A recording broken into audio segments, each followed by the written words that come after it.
नमस्कार रसिक श्रोते हो.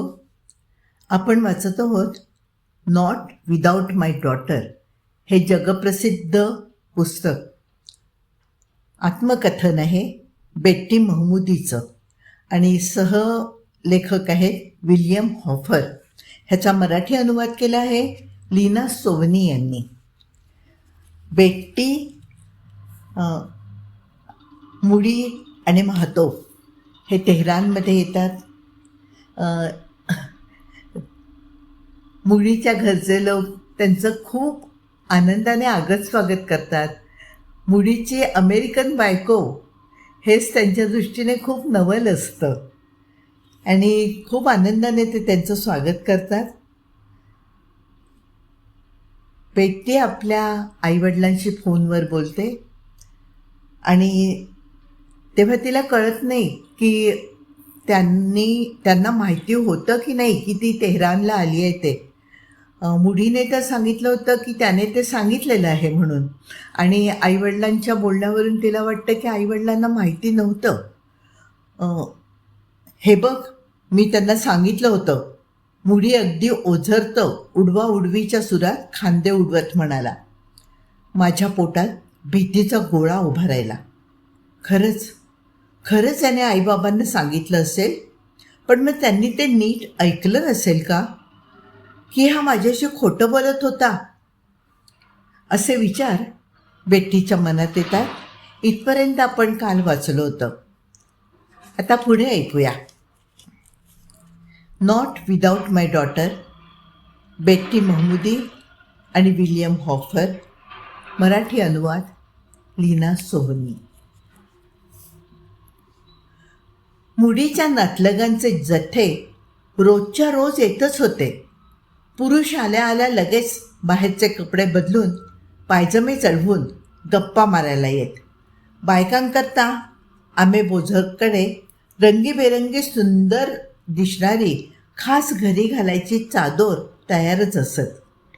बायकासुद्धा रस्त्यावर घालायची काळी चादर बदलून रंगीत चादर घालून इतक्या कौशल्याने तयार होत की त्यांच्या चेहऱ्याचं नख देखील कुणाला दिसत नसे.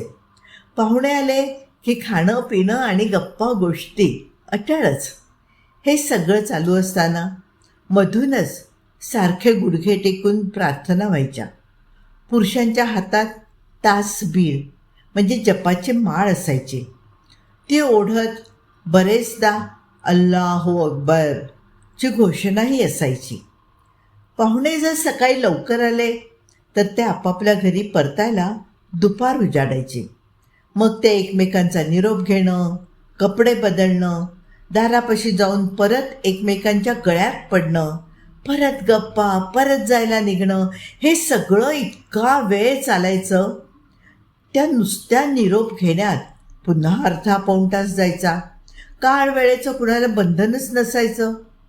पाहुणे जर संध्याकाळी आले तर ते रात्री उशिरापर्यंत थांबून जेवूनच जायचे. घरातील प्रत्येकाने बाबा हाजींसाठी जेवायला थांबायची पद्धत होती. त्यांना घरी यायलाच रात्रीचे 10 वाजायचे. त्यानंतर आमची ही भली मोठी पंगत बसायची. मी मात्र प्रत्येक वेळी घरातल्या घरात असताना डोक्यावर रुमाल वगैरे बांधायची कटकट करत नसे. मी खुशाल तशीच हिंडायची. पण काही नातलग अगदीच कर्मठ असायचे. मग मला चेहरा, डोकं वगैरे झाकून घेण्याची सक्ती व्हायची. एक दिवस असेच अचानक न कळवता कुणीतरी पाहुणे आले. आम्ही बोझर आमच्या खोलीत घुसली आणि एक काळी चादर माझ्या अंगावर फेकून मुडीकडे बघत काहीतरी ओरडली. ती लवकर घाल आणि तयार हो. मुडी माझ्यावर खेकसला. पाहुणे आलेत. कुणीतरी फार मोठे पागोटेवाले आलेत. हे पागोटेवाले म्हणजे त्यांच्या मशिदीचे प्रमुख होते. ख्रिश्चन लोकांचा जसा पादरी तसे हे अब्बा, म्हणजे एक विशिष्ट प्रकारचा पायघोळ अंगरखा व पागोटे घातलेल्या या मशिदीच्या प्रमुखाला लोक लगेचच ओळखतात. त्यांचा समाजात फार सन्मान होतो. त्यावरूनच त्यांचं पागोटेवाले हे नाव. त्यामुळे मग चादर घालायला मी नाही वगैरे म्हणण्याचा प्रश्नच उद्भवत नव्हता. पण मी ती घालत असताना ती मळकी घाणेरडी असल्याचं माझ्या लक्षात आलं. त्या बुरख्याचा नाकाखाली लोंबणारा जाळीदार भाग संपूर्णपणे थुंकीने बरबटला होता. मी अजूनपर्यंत एकाही इराणी स्त्रीला रुमाल वगैरे वापरताना पाहिलंच नव्हतं. सगळ्या नाक तोंड खुशाल त्या बुरख्यालाच पुसत यालाही घाण वास येत होता. मला मळमळू लागलं. तशीच कशीबशी मी बाहेर आले. महाराजांचं नाव होतं आगा माराशी. त्यांची पत्नी ही बाबा हाजींची बहीण. याखेरीज त्यांचं मुलीशीच काहीतरी लांबचं नातं होतं. जवळजवळ 300 पौंडांचा आपला तो अवाढव्य देह सांभाळत काठी टेकत टेकत ते कसेबसे आत येऊन बसले. सर्वांसारखं जमिनीवर मांडी घालून बसणं त्यांना शक्यच नव्हतं. नुसतं खाली बसतानाच त्यांचा चेहरा वेदनेने पिळवटला होता. झोरे लगेच आत पळाली आणि त्यांच्यासाठी खास सिगारेटी घेऊन आली. ए जाग, मला चहा आण, ते जोरात खेकसले. एव्हाना त्यांच्या 2 सिगरेटी ओढून झाल्याही होत्या. इतक्यात त्यांना खोकल्याची भली मोठी उबळ आली. अर्थात तोंड झाकून खोकणं, रुमाल घेणं वगैरेचा इथे प्रश्नच नव्हता. चहा आणला. त्यांनी आपल्या एस्ट्रॅकॉनमधील चहात भरपूर साखर घालून घेतली. घालताना इकडे तिकडे सांडली. सिगारेटचा आणखीन एक झुरका घेतला. परत मूठभर साखर उचलून त्यात घातली. मी मनोमन शहारले.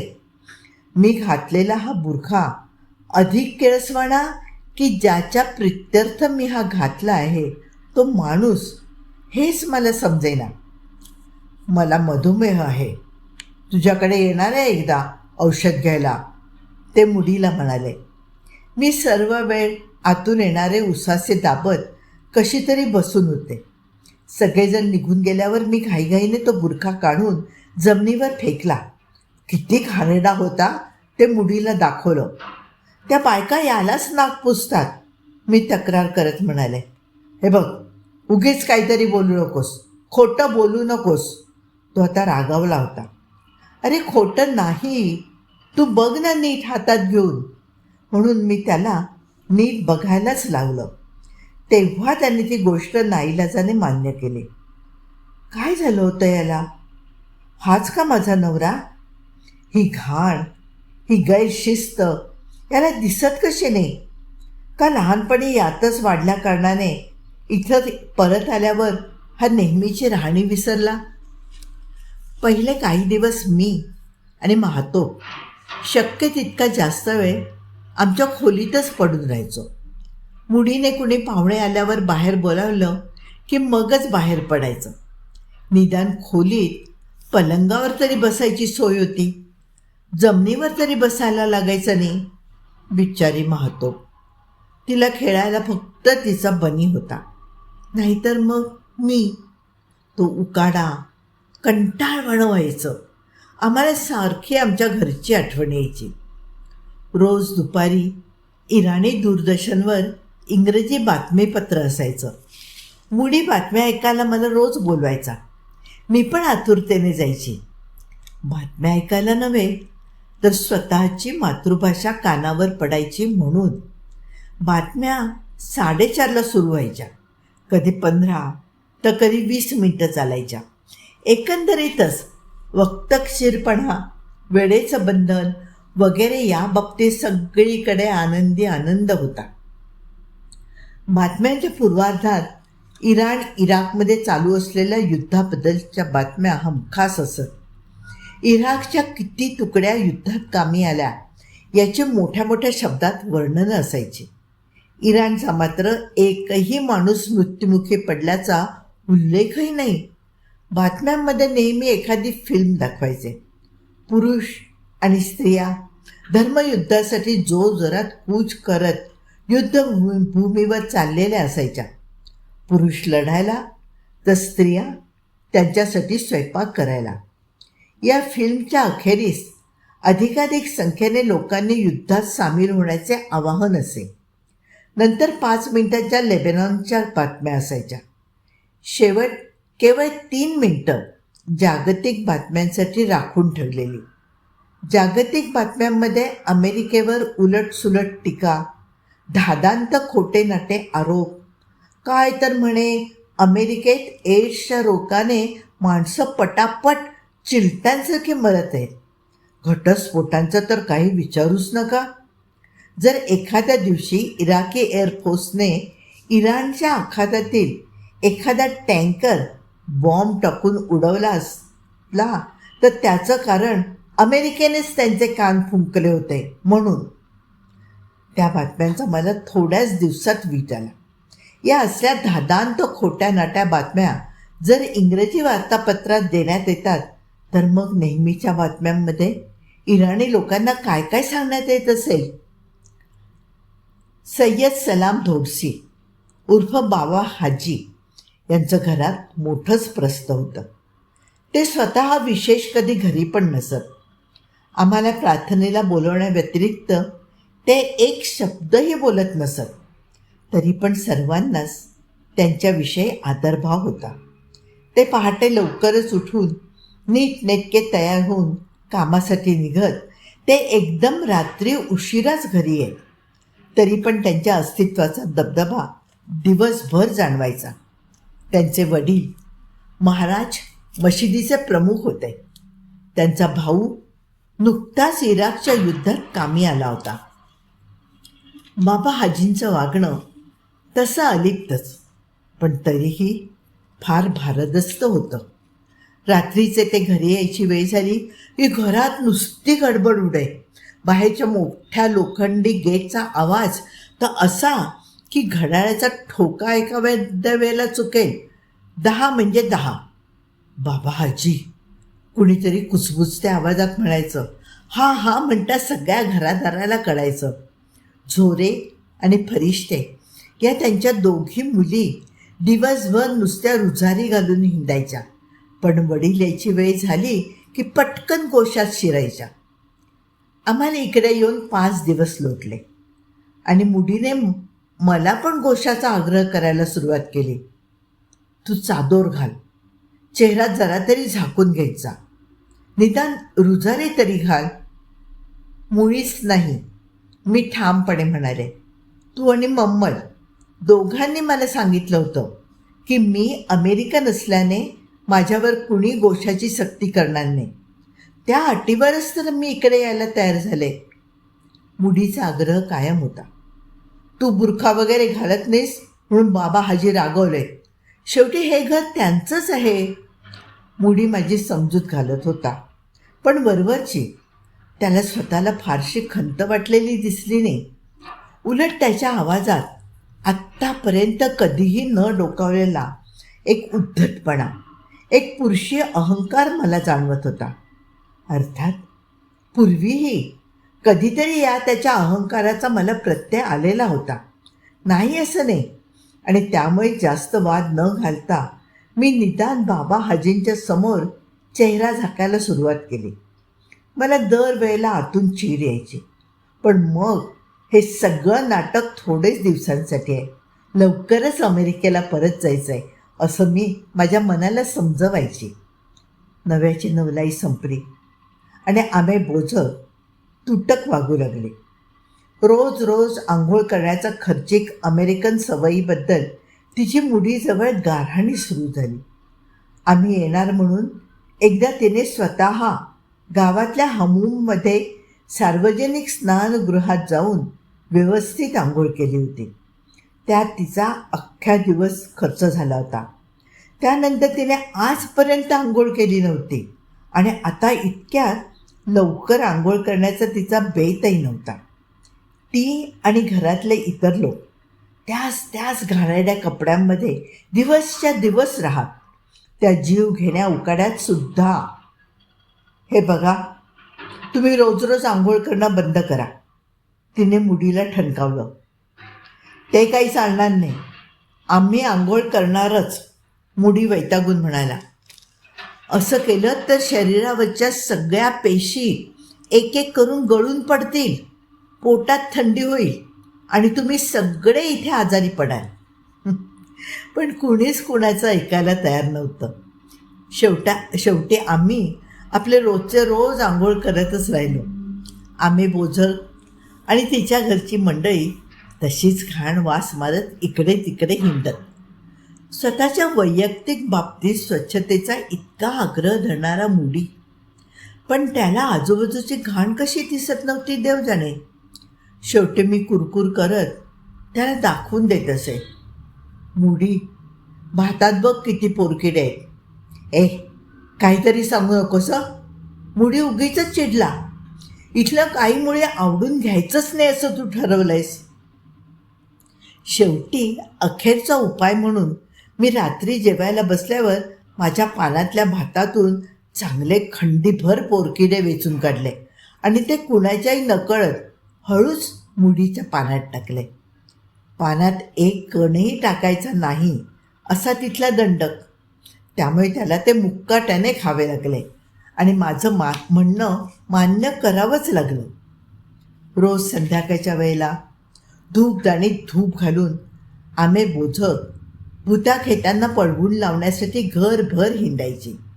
तो धूर आणि तो उग्र वास आम्हा दोघांनाही, मुडीला आणि मला, सारखाच असह्य व्हायचा. पण बोलणार कोण? कधीतरी महातोब आलेल्या नातेवाईकांच्या मुलांशी खेळायची, एखादा फारसी शब्द शिकायची, पण ते क्वचितच. त्या विचित्र वातावरणात तिचं मन रमायचं नाही. ती आपल्या हातात आपली बनी घेऊन मला चुकटून बसायची. एक दिवस वेळ जात नव्हता म्हणून तिने आरशासमोर बसून स्वतःच्या चेहऱ्यावरच्या डास चावल्याच्या खुणा मोजल्या. त्या 33 भरल्या. चेहराच काय, पण तिच्या संपूर्ण अंगावरच लाल लाल चट्टे उठले होते. जसजसे दिवस जात होते तसा जणू काही मुडीला माझा आणि महातोबचा विसरच पडल्यासारखा झाला होता. सुरुवातीला घरात कुणीही काहीही बोलत असलं तरी त्यातला शब्द मला इंग्रजीत समजावून सांगत असे. पण आता त्याने तसं करणं सोडून दिलं होतं. मला आणि महातोबला एखाद्या प्रदर्शनातील वस्तूप्रमाणे आल्या गेल्यांसमोर उभं करण्यात येईल. आम्हाला कंटाळा आला होता, तरी त्याची फिकीर कुणी करत नसे. आम्ही मात्र प्रसन्न चेहऱ्याने घरात वावरायचं. असे कितीतरी दिवस गेले. मी आणि महातोब फक्त एकमेकींशी गोष्टी करून आपलं मन रमवत होतो. आम्ही दिवसाचा एक एक क्षण याच आशेवर मोजत काढत होतो की कधीतरी एकदा अमेरिकेला परत जायचा क्षण येईल. स्वयंपाकघरात चुलीवर एक भांडं रटरटत असायचं. कुणीही केव्हाही यावं आणि जेवून जावं. कित्येकदा लोक शिजणाऱ्या भांड्यातूनच चमचा बुडवून तोंडात घालत आणि नंतर तो तसाच उष्टा चमचा भांड्यात परत ठेवी. जमिनीवर साखरेचा शिरकावा आणि चहाचे ओघळ तर सगळीकडेच. बाथरूमप्रमाणेच स्वयंपाकघरातही झुरळांचा मुक्त संचार होता. मी जवळजवळ काही खातच नसे. कधीतरी आम्ही बोझकला स्वतः आपलं पाककौशल्य दाखवायची लहर आहे. मग ती खोरेशे मेंढ्यांच्या चरबीपासून बनलेल्या तेलात मटणाचा रस्सा शिजवून वाढत असे. त्याला ती दोहंबे म्हणायची. तो उग्र दर्प इराणी लोकांच्या खास आवडीचा असला तरी मला मात्र त्याने मळमळल्यासारखं होईल. मग घरात भाज्या आणि इतर सर्व स्वयंपाक त्या चरबीतच शिजवला जाईल. त्याच्या घमघमाटाने घरात कुठल्याही खोलीत पाऊल टाकणं अशक्य होऊन जाईल. मला आणि महातोबला इतकंच नव्हे, तो मुडीलाही तो प्रकार बिलकुल आवडत नसे. किती झालं तरी तो स्वतः एक डॉक्टर होता. मीही वारंवार घरातील घाण व अनारोग्य यांच्याकडे त्याचं लक्ष वेधून घेत असल्यामुळे अखेर याबाबत काहीतरी ठाम पाऊल उचलायचं असा त्याने निर्णय घेतला. मी एक डॉक्टर आहे आणि तुम्ही सगळ्यांनी माझं म्हणणं ऐकायला पाहिजे, तो बहिणीला म्हणाला. तुम्ही कुणीही स्वच्छता पाळत नाही, रोजच्या रोज आंघोळ करत नाही, हे अगदी चुकीचं आहे. आम्ही बोझगने मुडीच्या बोलण्याकडे दुर्लक्ष केलं, पण त्याच्या नकळत तिने माझ्याकडे रागाने पाहिलं. हे सगळं तुझ्यामुळे, असंच तिला सुचवायचं होतं. रोज आंघोळ करणं एवढ्या एकाच पाश्चात्य गोष्टीला तिचा विरोध नव्हता. एक दिवस मुडी बाहेर जायला निघाल असताना त्याने नेहमीसारखे अलगद माझ्या गालावर पुसट ओठ टेकवून गुड बाय म्हटलं. झालं. आमे बोजगने आरडाओरडा करून घर डोक्यावर घेतलं. ही नसती थेरं इथे नाही चालायची आधीच सांगून ठेवते. घरात पोरं बाळं हिंडतायत, त्यांचं तरी जरा भान ठेवा. घरातलं सगळ्यात लहान पोर नुकतंच युनिव्हर्सिटीत शिकायला जाऊ लागलं होतं. ही गोष्ट वेगळी. बरेच दिवस त्या कोंडवाड्यात काढल्यानंतर एक दिवस खरेदीला बाहेर पडायचं ठरलं. मला, मुडीला आणि महातोबला फार आनंद झाला. एकतर परत गेल्यानंतर तिकडच्या नातेवाईकांना, मित्रमंडळींना देण्याकरता छान छान वस्तू घ्यायच्या होत्या. शिवाय तेहरानचे बाजारभाव अमेरिकेपेक्षा बरेच कमी असल्याने थोडं सोनं नाणं, दागिने इत्यादी काही विकत घेऊन जावं असे माझ्या मनात होतं. मग नंतरचे काही दिवस रोज सकाळी आम्ही झोरे किंवा माजीदबरोबर गाडीतून गावात खरेदीला जात होतो. तो एक विलक्षण अनुभव होता. इराणमधील क्रांतीनंतर गेल्या केवळ 4 वर्षात तेहरानची लोकसंख्या 5 दशलक्षावरून 14 दशलक्षांवर येऊन पोचली होती. गावं ओसाड पडली होती. सर्वांनी शहराकडे धाव घेतली होती. अफगाणिस्तानमधून रोज हजारो लाखो निर्वासित तेहरानमध्ये येऊन दाखल होत होते. आम्ही जिकडे म्हणून जाऊ तिकडे गंभीर चेहऱ्याने लोकांचे जथ्थे हिंडत.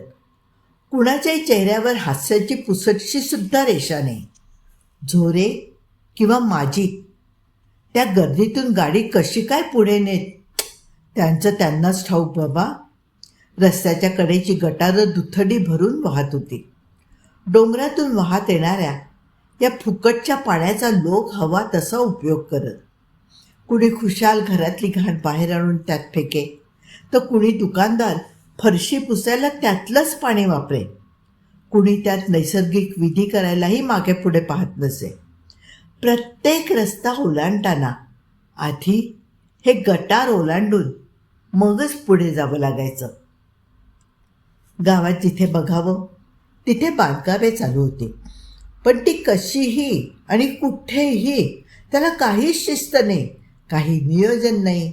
लाकडाचे ओंडके हवे तसे वापरून बांधून काढलेली ती घरं किती दिवस टिकणार होती देव जाणे. युद्धामुळे सर्वत्र पोलिसांचा संचार चालू होता. बंदूकधारी जवानांच्या आजूबाजूने चालायला सुद्धा भीती वाटायची. बंदुका रस्त्यावरून चालणाऱ्या नागरिकांवर रोखलेल्या असायच्या. जर चुकून एखादा चाप ओढला गेला तर क्रांतिकारक जिकडे तिकडे फिरत असायचे. ते मधूनच कधीही कुठलीही गाडी अडवून धरायचे, गाडीची झडती घ्यायचे. गाडीत काही क्रांतीच्या विरोधी सामान, पत्रके, अमेरिकन कॅसेट्स किंवा शियापंथीय मुस्लिमांविरुद्ध काही प्रचाराचं साहित्य सापडतं का यावर त्यांची नजर असायची.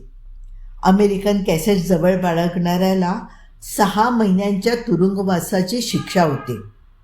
याखेरीज सर्वत्र आढळणारा आणखीन एक पोलिसांचा प्रकार म्हणजे पासदार. ते छोट्या छोट्या निसान ट्रकमधून गस्त घालायचे. या पासदारांच्या अमानुषपणाविषयी प्रत्येक जण भयंकर गोष्टी सांगे.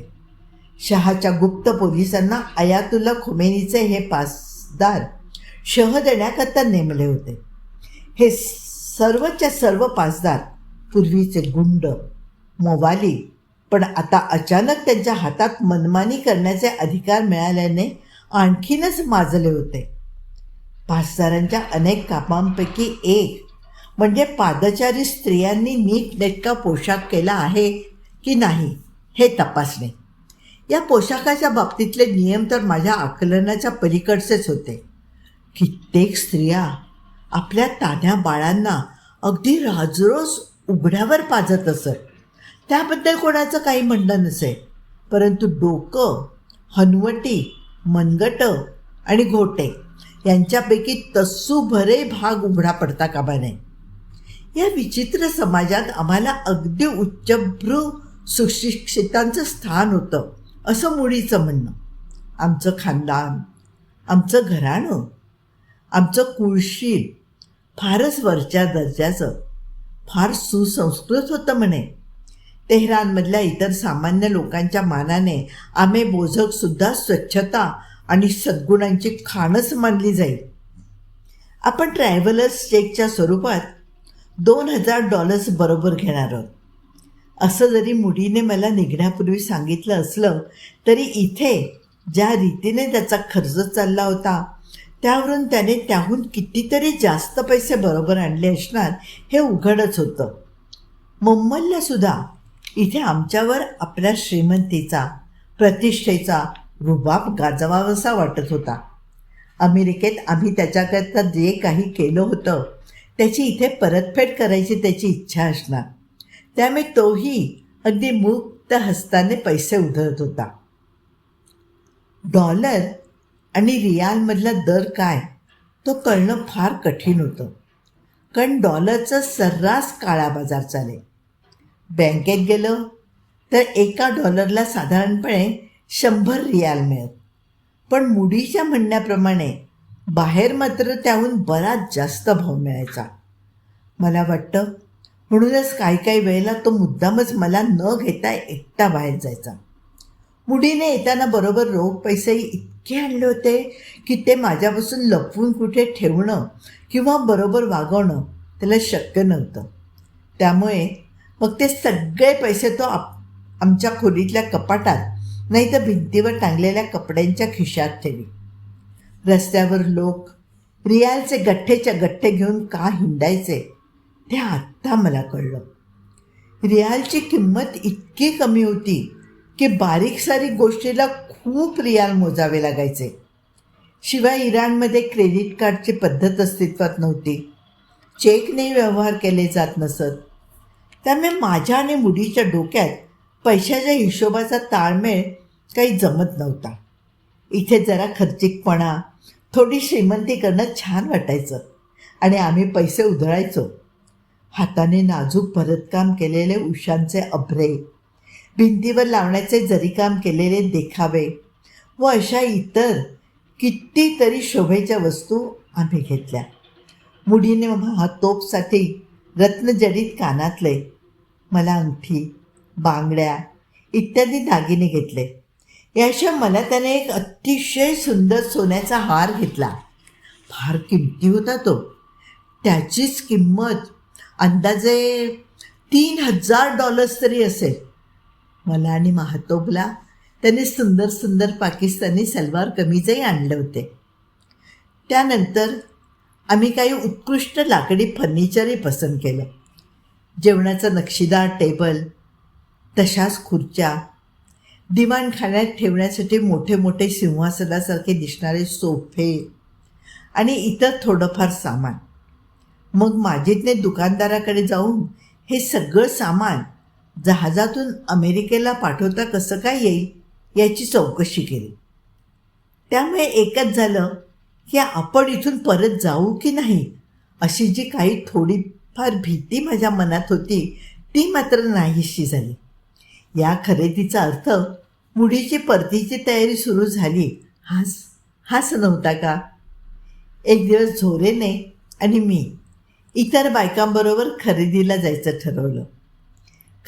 खरेदीसाठी मुडीने नोटांचा या रियालचा एक गठ्ठाच न मोजता माझ्या हातात दिला. त्या दिवशी 2000 रियाल खर्च करून मी एक अतिशय सुंदर गालिचा विकत घेतला. आमच्या अमेरिकेच्या घरातील दिवाणखान्याच्या भिंतीवर हा किती देखणा दिसेल असा विचार करून मी तो घेतला. तरीही आणखीन काही पैसे शिल्लक उरले. मग मी ते पुढच्या खरेदीसाठी माझ्याकडेच ठेवून दिले. मुडीने काही विचारलं नाही. दररोज काही ना काही कारणाने घरात खंडीभर नातलग गोळा होत आणि कसला तरी उत्सव असल्यासारखा गडबड गोंधळ असे. मुडीच्या नातलगांचे 2 प्रकार होते. काही होते आमे बोधकसारख्या जुन्या पुराण्या विचारसरणीचे, त्यांच्या मनावर शियापंथीय मुसलमानांचा, विशेषत आयातुल्ला खोमेनीच्या तत्वांचा पगडा होता. ते सर्वजण आधुनिक पाश्चात्य विचारसरणीचा तिटकारा करत, तर उरलेले होते पाश्चात्य विचारसरणीचा, आधुनिकतेचा पुरस्कार करणारे, सुसंस्कृत आणि मनमिळावू, शिवाय स्वच्छता व आरोग्याच्या बाबतीत कितीतरी चांगले. ते इंग्रजी बोलत आणि माझ्याशी व महातोबशी फारच मिळून मिसळून आदराने वागत. आम्ही मधूनच कधीतरी रेचा आणि एसीच्या घरी जायचो. तिथे खूप मजा यायची. मुडीचा हा पुतण्या रेचा स्वतःच्या घरी माझ्याशी खूप अदबीने वागायचा, मनमोकळाही. त्याची बायको मुद्दाम माझ्याबरोबर इंग्रजी बोलण्याचा सराव करायची. तिला पण बहुधा मी आवडत असावी. एसी आणि असेच हाताच्या बोटावर मोजण्या इतके काही लोक होते. त्यांनी माझा तिथला वेळ थोडा तरी सुसह्य होत होता. पण तरीसुद्धा मी एक अमेरिकन होते, म्हणजे त्यांच्या शत्रुपक्षातली, याची जाणीव मला वारंवार करून देण्यात येईल.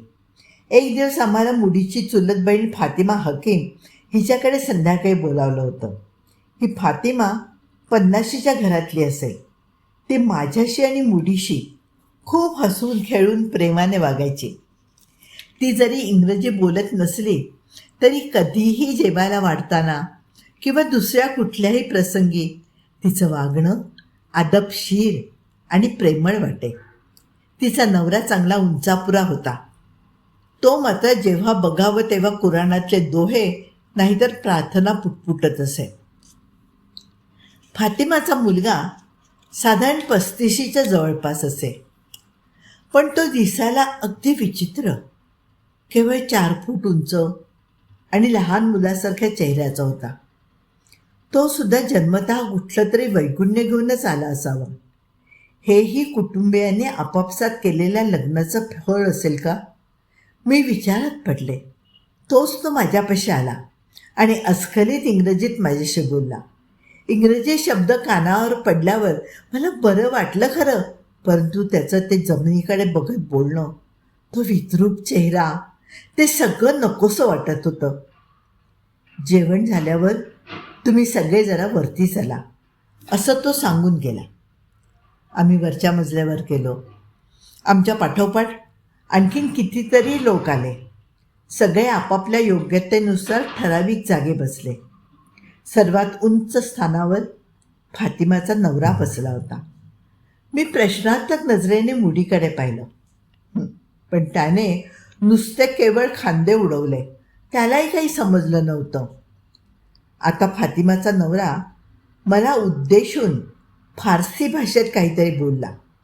त्याच्या मुलाने त्याचं इंग्रजीत भाषांतर करून मला सांगितलं, तुम्हाला प्रेसिडेंट रेगन आवडतो का? मला काय बोलावं कळेच ना.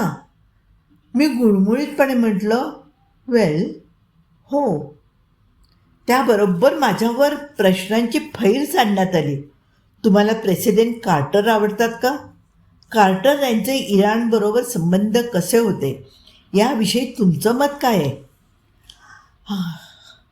आता मात्र मी पार गोंधळून गेले. एकीकडे आपल्या स्वतःच्या देशाची बाजू घेऊन वाद घालावा, तर दुसरीकडे या इराणी लोकांचा रोष ओढवण्याचा धोका. हे बघा, मला काही सांगता यायचं नाही. मला राजकारणात काही रस नाही. पण त्यांनी प्रश्न विचारणं चालूच ठेवलं. बरं, तुम्ही इराणमध्ये येण्यापूर्वी इराणी स्त्रियांवर होणाऱ्या अत्याचारांविषयी बरंच काही ऐकलं असेल. तो मुलगा म्हणाला. मग आता इथे प्रत्यक्ष आपल्या डोळ्यांनी बघितल्यावर तुमच्या लक्षात आलंच असेल ना की ते सर्व खोटं आहे. आता मात्र हे सहन करण्यापलीकडचं होतं. मी जे काही ऐकलं होतं ते सर्व खरंच आहे हे इथे आल्यावर माझ्या लक्षात आलं आहे. मी स्पष्टपणे सांगितलं. मी या विषयावर आणखीनही खूप काही बोलायच्या तयारीत होते, पण माझ्या या वाक्यानंतर खोलीत एकदम शांतता पसरली. स्त्रियांनी माना खाली घातल्या व पुरुष हातातली तासबीर जपमाळ जोरात ओढत अल्लाहू अक्बर अल्लाहू अकबर असं मोठमोठ्यांना म्हणू लागले. मला इथून पुढे तुमच्या एकाही प्रश्नाचं उत्तर द्यायची इच्छा नाही असं म्हणून मी मुडीकडे वळले. मुडी, मला इथून घेऊन चल. मला आरोपींच्या पिंजऱ्यात उभं राहायची बिलकुल इच्छा नाही. मुडीची अवस्था कात्रीत सापडल्यासारखी झाली. एकीकडे नातेवाईकांचा रोष पत्करायचा, नाहीतर बायकोचा. त्यामुळे तो काही एक न बोलता नुसता उभा राहिला. मग संभाषण धर्माकडे वळलं. फातिमाच्या मुलाने शेल्फातून एक पुस्तक काढलं आणि त्याच्या आतल्या पानांवर लिहिलं, प्रिय बेटीस, माझ्या हृदयापासून दिलेली भेट. शिया पंथाचे संस्थापक इमाम अली यांची धार्मिक वचनं व त्यावरील टीका असं त्या पुस्तकाचं स्वरूप होतं. मला लगेच त्यापाठची पार्श्वभूमी पण समजावून सांगण्यात आली. इमाम अली यांना खुद्द मुहम्मदाने आपला अनुयायी म्हणून नेमले होतं, परंतु मुहम्मदाच्या मृत्यूनंतर सुन्नी पंथ सत्तेवर आला आणि मुस्लिम जगतावर त्याने आपला दबाव आणण्यास सुरुवात केली. त्याचमुळे शिया व सुन्नी या दोन गटांमध्ये कायमची दरी उत्पन्न झाली.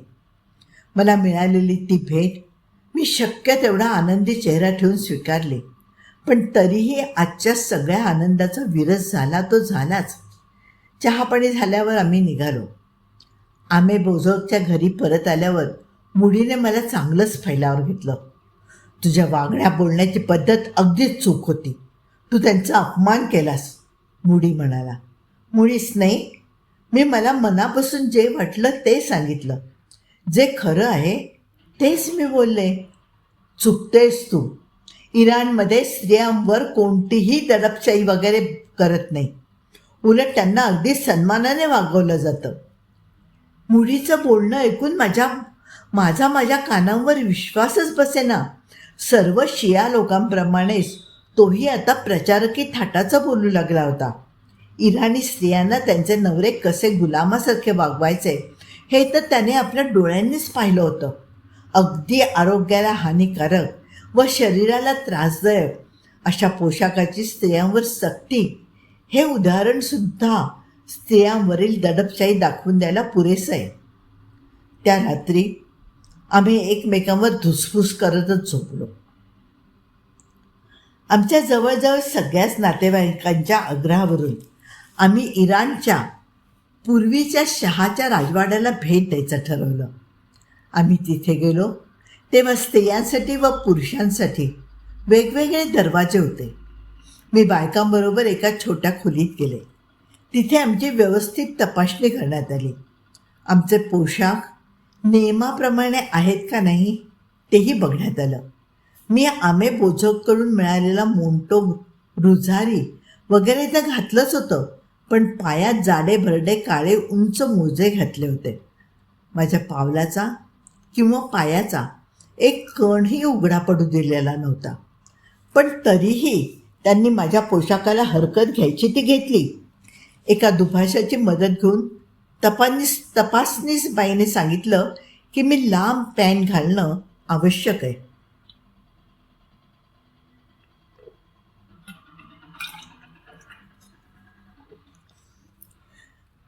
मला या सगळ्या प्रकारात आत प्रवेश करायला फारच उशीर व्हायला लागला. तेव्हा मुडीने तिथे येऊन वाद घालायला सुरुवात केली. मी परक्या देशातली असल्याने माझ्याकडे लांब पॅन्ट कुठून असणार, इत्यादी इत्यादी. पण पालथ्या घड्यावर पाणी, त्यांचा हेका आपला कायम. त्यामुळे आमच्याबरोबरच्या सगळ्या मंडळींनाही ताटकळत थांबावं लागलं. अखेर मम्मलची बायको नसरीन हिचं माहेर जवळच होतं. तिथे जाऊन तिने एक लांब पॅन्ट पैदा करून आणली. पण हा सुद्धा मुडीच्या मते स्त्रियांवर अन्याय वगैरे नव्हताच. या एका वैयक्तिक उदाहरणावरती जाऊ नको. त्या अधिकाराला उगीचच आपला रुबाब तुझ्यावर मिरवायचा होता, एवढंच. सगळीकडे काही असं नसतं. या सगळ्या प्रकारानंतर शेवटी एकदाचा आम्ही तो राजवाडा आतून बघितला आणि निराशाच पदरी आली. खोमेनीच्या क्रांतिवादी अनुयायांनी बरेचसं जडजवाहीर व ऐतिहासिक अलंकारिक शोभेच्या वस्तू ओरबाडून नेल्याच होत्या. जे काही थोडंफार शिल्लक होतं त्याचीही मोडतोड झालेली होती. शहाच्या अस्तित्वाची तर एकही खूण शिल्लक नव्हती.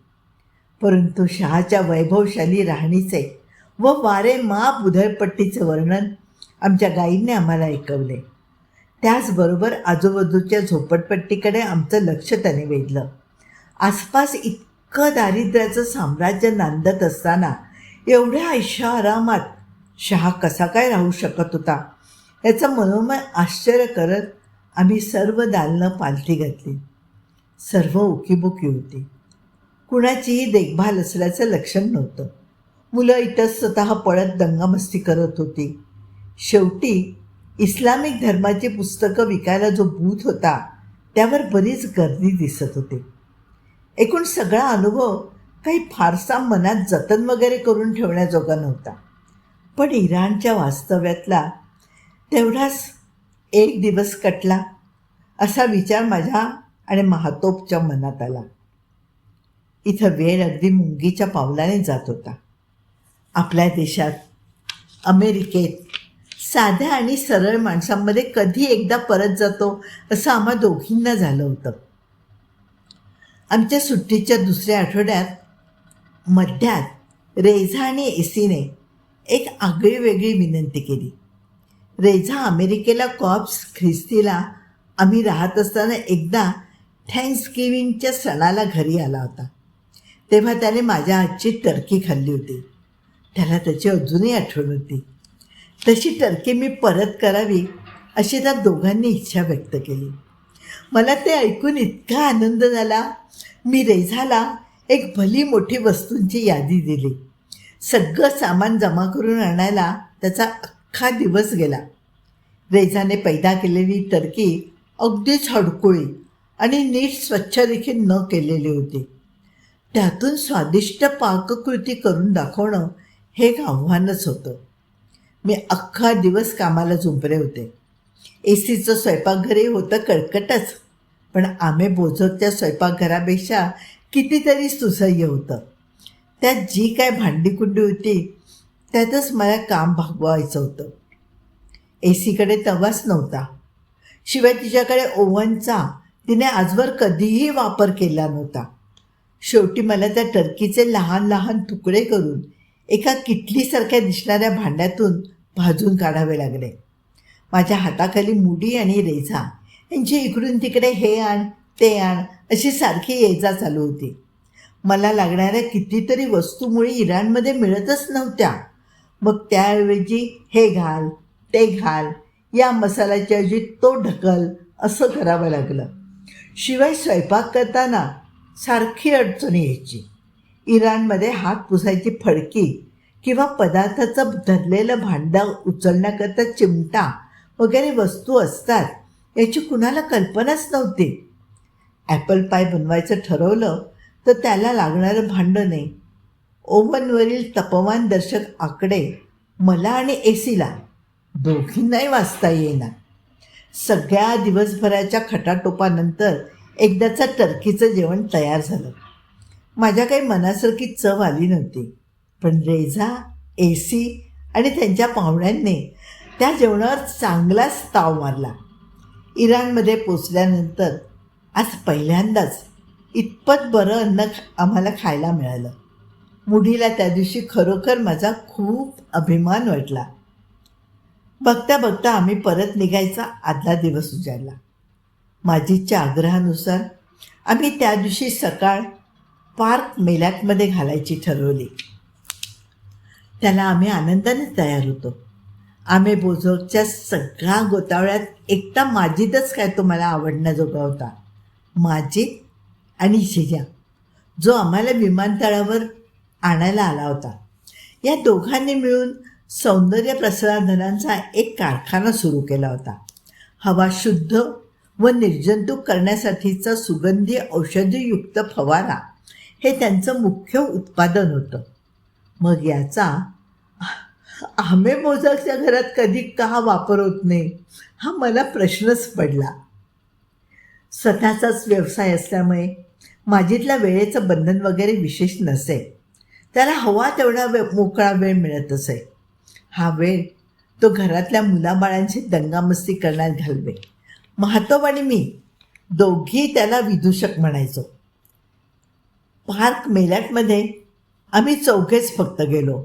माजीद, मुडी, महातोब आणि मी.